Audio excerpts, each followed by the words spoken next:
एक दिन। अरे रमेश, तुम्हारी बेटी के तो समझो भाग्य ही खुल गए। वकील लड़के का रिश्ता आया है। अरे वाह, कब करना चाहते हैं शादी? वो लोग तो जल्द से जल्द ही करेंगे। बाकी शाम को मैंने रेखा को देखने के लिए बुला लिया है।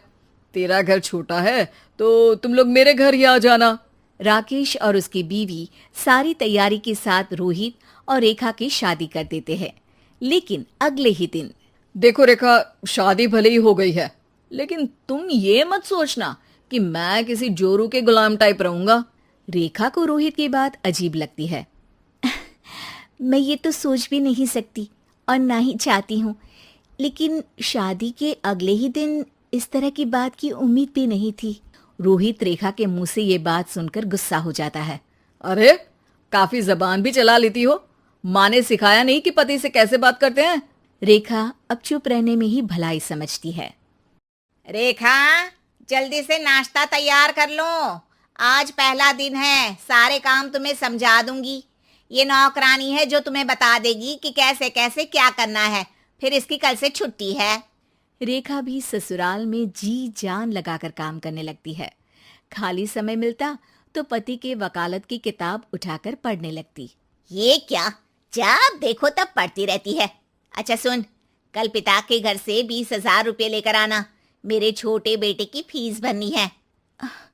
लेकिन पापा क्यों भरेंगे उसकी फीस? अरे वाह जी वाह, पापा क्यों भरेंगे? तो ये बता, हम क्यों रखेंगे तुझे यहाँ? क्यों खाना देंगे फ्री में? अरे, क्योंकि मैं बहू हूँ इस घर की। तभी वहाँ रोहित आ जाता है। अरे वाह, बड़ी जबान चला रही हो। चुपचाप माँ जो कह रही है वैसा कर, वरना सामान उठा और जा अपनी झोपड़ी में। बेचारी रेखा क्या करती। पिता के घर जाती है, उनको सारा हाल बताती है। पिता भी जैसे तैसे पैसों का इंतजाम कर बेटी को ससुराल के लिए विदा करते हैं। देखा, अब कहाँ से आए पैसे? अरे बहुत माल है तुम लोगों के पास, बस सीधी उंगली से निकालते नहीं।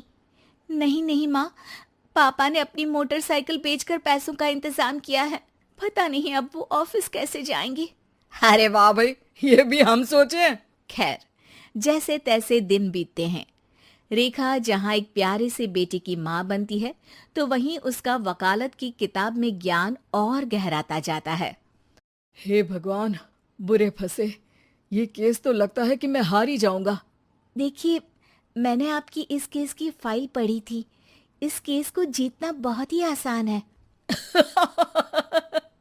वाह भाई वाह, यहाँ वकालत की डिग्री लेकर भी मैं समझ नहीं पा रहा हूँ, और तुमने रोटी बनाते बनाते ही केस समझ लिया। अरे जाओ जाओ, जाकर मुन्ने को संभालो। केस मैं संभालूंगा। ए लड़की सुन, जाकर अपने बाप के यहाँ से 3 लाख लेकर आ। पूरा घर फिर से बनाना है। छोटे की शादी करूंगी तो छोटी बहू को कहाँ रखूंगी? पूरा घर तो तूने घेर रखा है। ऐसा मत बोलिए माँ जी। पापा इतना पैसा कहाँ से लाएंगे? अब तो वो रिटायर भी हो गए हैं। हाँ, तभी तो बोल रही हूँ, रिटायरमेंट के पैसे तो मिले होंगे ना। लेकिन वो अगर आपको दे देंगे तो बुढ़ापा कैसे काटेंगे? रोहित रेखा की बात सुनकर गुस्सा हो जाता है। ए सुन, चल अपना सामान उठा, अपना बच्चा उठा और निकल यहाँ से। रेखा के लाख आग्रह के बाद भी रोहित और उसकी सास उसे घर में नहीं रखते। पापा, मैं तलाक चाहती हूँ। बेटा, मेरे पास वकील के पैसे नहीं है। पापा, आप मुझे वकालत करवा दीजिए। अपना केस मैं खुद लड़ूंगी। इस बार रेखा के पिता भी उसे ससुराल ना भेजकर रिटायरमेंट के पैसों से वकालत करवाते हैं। और फिर एक दिन कोर्ट के बाहर, रोहित, आज तुम अपना ही केस हार गए, वो भी उस लड़की से जिसकी तुमने कभी कदर ही नहीं की। रेखा, मुझे माफ कर दो। मैं इतनी बड़ी अमाउंट कहाँ से लाऊंगा? मैं हर महीने पैसे नहीं दे सकता तुमको। पैसे वहीं से लाना जहाँ से तुम मेरे पापा को लाने के लिए मजबूर करते थे। एक पिता अपनी बेटी की शादी उसकी खुशहाली के लिए करता है, ना कि सारी जिंदगी कर्जदार बनने के लिए। अरे, मेरे ही बेटे की किताब पढ़ पढ़ कर ज्ञान बांट रही हो। वकालत की किताब तो ससुराल में ही पढ़ी थी ना। बिल्कुल, यहाँ मेरी गलती रही। जिस पैसे से मैंने इसकी शादी की थी, मुझे वो पैसे पहले इसकी पढ़ाई में लगाना चाहिए था। और आज रेखा एक जानी मानी वकील के रूप में काम कर रही है।